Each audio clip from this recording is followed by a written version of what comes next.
Hello guys, since bagong balbas, so we're gonna be interviewing random people here in Japan and hope we can find Filipino.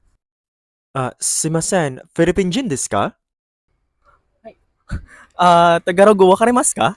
Siyempre naman. Filipino pala talaga. Saan ka ba sa Pilipinas? Sa Davao po. Davao? Okay. Anong ilang years ka na dito? Ah, Mag-isang buwan pa lang. Isang buwan? Tourist ka or nag-work? Training lang po ako dito.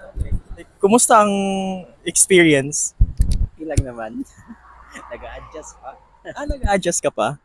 Anong mai-advise mo sa mga tao or sa mga Filipino na gustong magpunta sa Japan?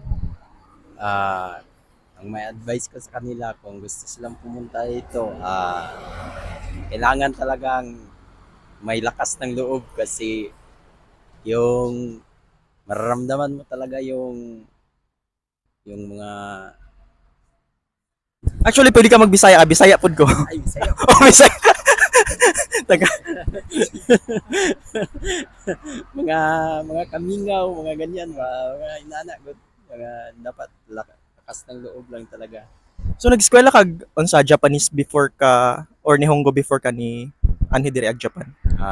Parang training lang yung inatinan namin tapos pinadala na kami ito para mag-training. So, kabalo jud ka mag Nihongo, di ba? Konti lang, iskush. Sige daw. Introduce tayo mong self in Nihongo. Yan, Nihongo. Sino na may si Ristiaro Sirito Days. So far sa 1 month ni mo nga stay. About sa Japan, ang masabi ko ay indot na siya. Kuan, limpyo kayo nga lugar, tapos kining peaceful kayo, tahimik kayong mga palibot. Makauna-una jud kag mga mayo. So, ma-recommend ba nimo ang Filipino nga moanhig Japan? Naman. Oo. O, salamat kayo sir, sir. Salamat kayo sa time.